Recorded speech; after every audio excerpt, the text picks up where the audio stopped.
Hello everyone, welcome to Tejas career academy. Guys, आज है 10th of फरवरी और आज हम देखेंगे इंपॉर्टेंट करंट अफेयर के क्वेश्चंस को। लेकिन आगे बढ़ने से पहले मैं आपको बताना चाहूंगा कि अगर आपने अभी तक चैनल को सब्सक्राइब नहीं किया है तो चैनल को सब्सक्राइब करें, वीडियो को लाइक शेयर जरूर करें। साथ ही साथ एक इंपॉर्टेंट अनाउंसमेंट ये है कि गाइस हमारे यहाँ भी एक न्यू बैचेज स्टार्ट हो रही है। चाहे आप यूपीएससी की प्रिपरेशन कर रहे हो, CGPSC, one day examination like Vyapam, इसके अलावा एसएससी, रेलवे, बैंकिंग, इन सभी के लिए 21 फरवरी से हमारे यहाँ न्यू बैचेज स्टार्ट हो रही है। अगर आप लोग देख रहे होंगे तो आपको स्क्रीन पे टॉप में एक व्हाइट इंक में, अगर हम बात करें व्हाइट कलर से, आपको वहां पे डिटेल्स प्रोवाइड किया गया है। आप उस दिए गए नंबर पे कांटेक्ट करके इंफॉर्मेशन ले सकते हैं। ओके, तो चलिए शुरुआत करते हैं आज के इस सेशन का। सबसे पहले हम यहाँ पर क्वेश्चन देखेंगे। आज थोड़ा मिक्स क्वेश्चन लेके आया हूँ। क्वेश्चन है यहाँ पे नीति आयोग की championship of change delta ranking में। ध्यान से देखिएगा, championship of change delta ranking के बारे में बात कर रहा है कि नीति आयोग की champions of change delta ranking दिसंबर 2022 के लिए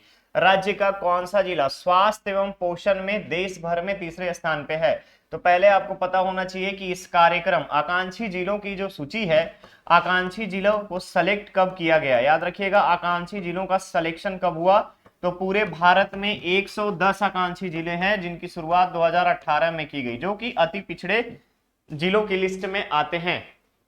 और इन्हीं अति पिछड़े जिलों की लिस्ट में छत्तीसगढ़ के 10 जिलों का चयन किया गया है और 10 जिलों में से 7 जो हैं ऑलरेडी आपको बताया जा चुका है बस्तर संभाग के हैं। ठीक है, 7 जिले आपके बस्तर संभाग के हैं और इनमें से ही अगर हम इस बार दिसंबर की जो डेल्टा रैंकिंग अभी आई है उसके आधार पे नारायणपुर जिला, याद रखिएगा, नारायणपुर जिला, यहां पर नारायणपुर जिला ओवरऑल इंडेक्स में, ध्यान रखिएगा, ओवरऑल इंडेक्स में 4th नंबर पे है। ओवरऑल इंडेक्स की अगर हम बात करें तो ओवरऑल इंडेक्स में 4th नंबर पे है। ठीक है, लेकिन वही हेल्थ एंड न्यूट्रिशन की बात आती है, स्वास्थ्य और पोषण की बात आती है, तो स्वास्थ्य और पोषण में पूरे भारत में ये तीसरे नंबर पे है। ओवरऑल इंडेक्स, परफॉर्मेंस इंडेक्स की बात करें अगर हम, तो ओवरऑल में सबसे नंबर 1 पे है मेवात जिला। याद रखिएगा, भारत का पहला नंबर पे है मेवात जिला जो कि हरियाणा में है। सेकंड नंबर पे अगर हम बात करें तो सेकंड है आपका गया जिला that is Bihar. Fourth number पे अगर हम तीसरे नंबर पे अगर हम बात करें तो तीसरे नंबर पे बारपेटा आसाम। इसके अलावा रामगढ़, ठीक है, रामगढ़ डिस्ट्रिक्ट झारखंड। ठीक है, ये आपके टॉप 5 में है। ये आपका 5वें रैंकिंग पे रामगढ़, उसके बाद फिर बरपेटा आपका 3rd नंबर पे overall performance index, 2nd number पे गया, 1st नंबर पे आपका मेवात और 4th नंबर जो है आपका है किसका, ओवरऑल परफॉर्मेंस इंडेक्स में नारायणपुर जिले का। तो यहां पे पूछा जा रहा था आपका कि स्वास्थ्य एवं पोषण में देश भर में तीसरे स्थान पे कौन है, तो स्वास्थ्य एवं पोषण में तीसरे स्थान पे आपका नारायणपुर डिस्ट्रिक्ट है, छत्तीसगढ़ का नारायणपुर डिस्ट्रिक्ट है। करेक्ट ऑप्शन क्या बन जाएगा, करेक्ट ऑप्शन यहां पर बनेगा आपका ए। ठीक है, चलिए नेक्स्ट क्वेश्चन है, प्रदेश के कृषकों को खरीफ वर्ष 2022-23 के लिए धान खरीदी के तहत कितने रुपए का भुगतान किया गया है। तो हम सभी को पता है कि खरीफ वर्ष के लिए हमने 110 लाख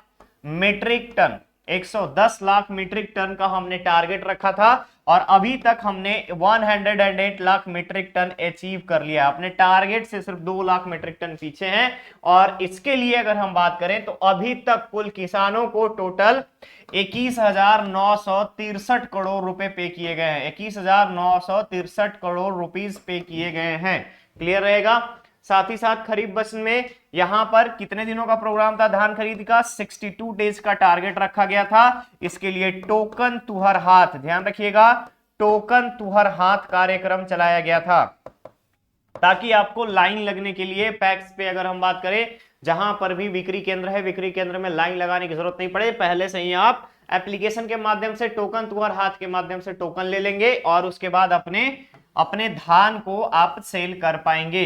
कब से स्टार्ट हुआ था, 1 नवंबर 2022 से इसकी शुरुआत की गई थी। क्लियर रहेगा।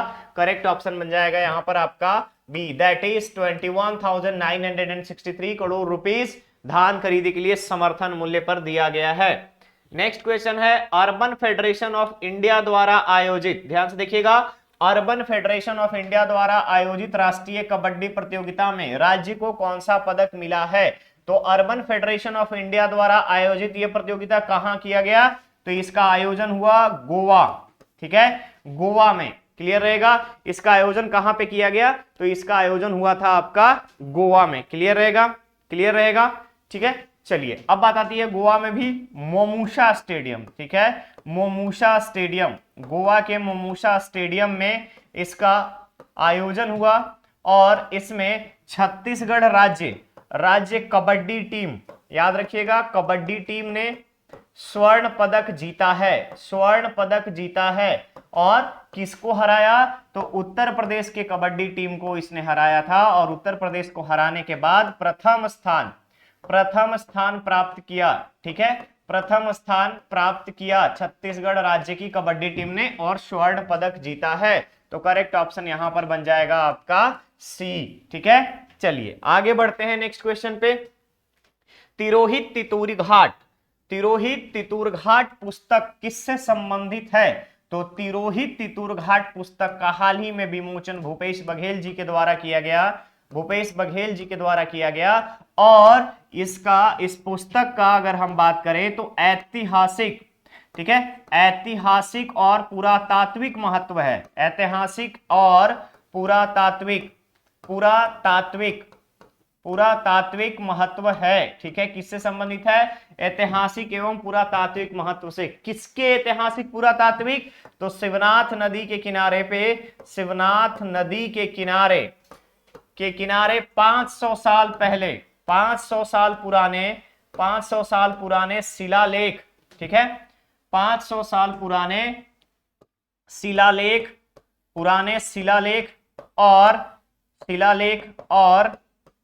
शिलालेख और पुराने भित्ति चित्रों से, ठीक है, पुराने भित्ति चित्रों से, याद रखिएगा, भित्ति चित्रों से, ठीक है, 500 साल पुराने भित्ति चित्र और शिलालेखों से संबंधित है। क्योंकि शिवनाथ नदी के तट पर अगर आप देखेंगे तो शिवनाथ नदी के तट पर 500 साल पुराने गांव का नाम है चतुर्भुजी तितुर घाट गांव, वहीं पे ये सारी चीजें मिली हैं और उसी से रिलेटेड, उसको सहेजने से रिलेटेड, उसके संरक्षण से रिलेटेड ये पुस्तक बनाई गई है जिसका विमोचन भूपेश बघेल जी ने किया है। और किससे संबंधित है? तो ऐतिहासिक एवं पुरातात्विक चीजों को, स्मारकों को संरक्षित करने के महत्व से। तो ऑप्शन में आपका हो जाएगा डी, ऐतिहासिक महत्व से, ठीक है, करेक्ट ऑप्शन बन जाएगा क्या आपका? डी। आगे बढ़ते हैं, दूसरा क्वेश्चन है विमेन आईपीएल 2023 के लिए राज्य के कितने महिला क्रिकेटरों का चयन किया गया है, यानी महिला क्रिकेट खिलाड़ियों का चयन किया गया है। तो विमेन आईपीएल 2023, जिस तरीके से आईपीएल होता है उस तरीके से विमेन आईपीएल 2023 से स्टार्ट किया जाएगा और 2023 के लिए सभी खिलाड़ियों का बेस प्राइज 10-10 लाख रुपए रखे गए हैं। इसके बाद बेस प्राइज के बाद ऑक्शन में जो भी टीम इनको खरीदेगी वो कितने पे ऑक्शन में लगाती है? मिनिमम बेस प्राइस जो है 10 लाख रुपीस होना ही चाहिए। और इन्हीं सीक्वेंसेस में छत्तीसगढ़ के तीन फीमेल क्रिकेटर्स का चयन हुआ है, 3 फीमेल्स क्रिकेटर का चयन हुआ है, जिसमें से 2 तो अपनी सगी बहनें हैं, ठीक है, ध्यान रखिएगा, 2 सगी बहनों का चयन किया गया है और एक है ऐश्वर्या सिंह, यानी कि याशी पांडे, ध्यान रखिएगा 3 लोग कौन कौन है? याशी पांडे, सीवी पांडे, ठीक है, और ऐश्वर्या सिंह। इन 3 खिलाड़ियों का चयन विमेन आईपीएल 2023 के लिए किया गया है। क्लियर रहेगा? तो करेक्ट ऑप्शन कितना बन जाएगा? करेक्ट ऑप्शन बन जाएगा आपका 3, ठीक है, क्लियर। चलिए आगे बढ़ते हैं नेक्स्ट क्वेश्चन पे। क्वेश्चन है हाल ही में चर्चित डंग चग्घा, ध्यान से देखिएगा, डंग चग्घा, इसको थोड़ा सेपरेट कर लीजिए, डंग और चग्घा, ठीक है। चग्घा मतलब चढ़ना, उसके ऊपर चलना, ठीक है, और डंग मीन्स होता है धागा, रस्सी, ठीक है, रस्सी। तो याद रखिएगा डंग चग्घा मतलब रस्सी पर चलकर के करतब दिखाना, चलकर करतब दिखाने वाला, ठीक है, करतब दिखाने वाला किस जनजाति से संबंधित है? तो याद रखिएगा रस्सी पे चलना या रस्सी पर चढ़कर के करतब दिखाने वाला नट जनजाति, ठीक है, नट जनजाति। आप इनको कहीं पर भी देखे होंगे, जैसे क्या करते हैं लोग, शहरों में या कहीं गांव गांव में घूमते रहते हैं। इनका जीवन जो है क्या है, घूमने वाला, घुमंतु, याद रखिएगा घुमंतु, जिनको हम घुमंतु भोटिया के नाम से भी जानते हैं, घूमते रहने इनका काम है, कोई भी प्रवास नहीं होता है। बट छत्तीसगढ़ के मुंगेली जिले में, याद रखिएगा छत्तीसगढ़ के मुंगेली जिले में इनका सबसे ज्यादा प्रवास देखा जाता है। और छत्तीसगढ़ के मुंगेली जिलों में रहने वाले नट जनजाति के लोग किसको मानते हैं, ठाकुर देव और बुढ़ा देव की पूजा करते हैं। याद रखिएगा ठाकुर देव और बुढ़ा देव की पूजा करते हैं। क्लियर रहेगा ये दो चीजें। तो इनके देवता कौन है, ठाकुर देव, बुढ़ा देव। काम क्या है, शहरों और गांवों में घूमते फिरते रहना और साथ ही साथ रस्सी पर चलकर करतब दिखाना, डंग चग्घा। याद रखिएगा एक नया आपको वर्ड देखने को मिलेगा, डंग चग्घा। तो किस जनजाति से संबंधित है, यह है आपका नट जनजाति से। करेक्ट ऑप्शन बन जाएगा यहां पर आपका सी। ठीक है, चलिए नेक्स्ट क्वेश्चन है, not just a night watchman, not just a night watchman my innings with BCCI पुस्तक के लेखक कौन हैं। तो ध्यान रखिएगा my innings with BCCI supreme court के आदेशानुसार, सुप्रीम कोर्ट के आदेश पर, सुप्रीम कोर्ट के आदेश पर, याद रखिएगा सुप्रीम कोर्ट के आदेश पर कैग के, ठीक है पूर्व कैग, ध्यान रखिएगा पूर्व कैग, भारत के controller and auditor general India, ठीक है विनोद राय, विनोद राय इस पुस्तक के लेखक हैं। और उन्होंने जब से बीसीसीआई के एडमिनिस्ट्रेटर पोस्ट, ध्यान रखिएगा सुप्रीम कोर्ट के आदेश पर बीसीसीआई का एडमिनिस्ट्रेटर पोस्ट को संभाला, सेवानिवृत्ति के बाद एडमिनिस्ट्रेटर पोस्ट को संभाला, और इसी के दौरान अपने 33 महीने के 33 मंथ के कार्यकाल के बारे में इस पुस्तक में लिखा है और कहा है not just a night watchman, कि मैं सिर्फ एक रात को जागने वाला या रात को देखने वाला कोई वॉचमैन नहीं हूं, not just a night watchman, my inning with BCCI, ठीक है बीसीसीआई मतलब board of control of cricket India, ठीक है cricket control board of India. तो सिंपल सी बात है करेक्ट ऑप्शन हो जाएगा यहां पर आपका B, that is Vinod Rai. Clear है, क्लियर है, तो करेक्ट ऑप्शन होगा बी। आगे बढ़ते हैं दूसरे क्वेश्चन पे। छत्तीसगढ़ मातृत्व मृत्यु दर में, ध्यान से देखिएगा छत्तीसगढ़ मातृत्व मृत्यु दर में वर्ष 2016-18 की तुलना में 18-20 में कितने अंक की कमी आई है। अब 18-20 की रिपोर्ट कब आई, तो 18-20 की रिपोर्ट आई है सितंबर 2022 में, सितंबर 2022 में जब रिपोर्ट आई 18-20 का कंपैरिजन वाला, तब हम यहां पर देखते हैं कि 2016 से 18 में ये जो प्रति लाख एमएमआर, ठीक है मैटरनल मोर्टेलिटी रेट, एमएमआर प्रति लाख में एमएमआर जो था ये था आपका 159, ठीक है 159, और वही सिमट करके 2018-20 में ये कहां पहुंच गया है 137 पे। तो टोटल अगर आप देखेंगे तो 22 अंकों की कमी आई है। तो करेक्ट ऑप्शन यहां पर हो जाएगा आपका डी, दैट इज डी। तो एट प्रेजेंट छत्तीसगढ़ में एमएमआर क्या है, मैटरनल मोर्टेलिटी रेट क्या है, maternal mortality rate at present 137 पर लाख, ठीक है क्लियर रहेगा, क्लियर रहेगा। और इसी को कम करने के लिए सुपोषण अभियान, ठीक है सुपोषण अभियान, और सुपोषण अभियान के तहत वजन त्योहार, ठीक है वजन त्योहार, इसको भी आप याद रखेंगे वजन त्योहार, साथ साथ एनीमिक महिलाओं को जिनमें खून की कमी है, महिलाओं को मयारू सास योजना, याद रखिएगा मयारू सास योजना, आंगनबाड़ी से हर घर तक, ठीक है हर घर तक बॉइल्ड एग यानी उबला अंडा और खिचड़ी पहुंचाने का काम मयारू सास योजना के माध्यम से। क्लियर रहेगा, तो आप हर चीज को लिंक करेंगे, सुपोषण अभियान, वजन त्योहार, एनीमिक महिलाओं के लिए मयारू सास योजना। क्लियर है यहाँ पे, तो ये सारी चीजों को आप एक दूसरे से रिलेट करके याद रखेंगे। करेक्ट ऑप्शन बन जाएगा डी। आगे बढ़े नेक्स्ट क्वेश्चन पे, चलिए दूसरा क्वेश्चन है, खाद्य एवं कृषि संगठन के कॉर्पोरेट स्टैटिस्टिकल डेटाबेस के अनुसार वैश्विक स्तर पर दुग्ध उत्पादन में कौन सा देश प्रथम स्थान पर है, कौन सा देश प्रथम स्थान पर है। तो हाल ही में खाद्य एवं कृषि संगठन यानी कि food and agriculture organisation FAO कब स्थापना हुई, स्थापना अक्टूबर अक्टूबर 1945, अक्टूबर 1945 संयुक्त राष्ट्र संघ की एक ऑर्गेनाइजेशन, एक संस्था। हेडक्वार्टर इटली की राजधानी रोम, इटली की राजधानी रोम में, ठीक है, क्लियर रहेगा, इटली की राजधानी रोम में, क्लियर है। अब बात आती है यहां पे कि कब हम मनाते हैं विश्व खाद्य दिवस। तो विश्व खाद्य दिवस, विश्व खाद्य दिवस, विश्व खाद्य दिवस 10 अक्टूबर को मनाते हैं। रीजन, तो 10 अक्टूबर 1945 को इसकी स्थापना की गई थी। ये बात हो गई यहां पे वर्ल्ड फूड ऑर्गेनाइजेशन के बारे में, यानी कि फूड एंड एग्रीकल्चर ऑर्गेनाइजेशन के बारे में, ठीक है।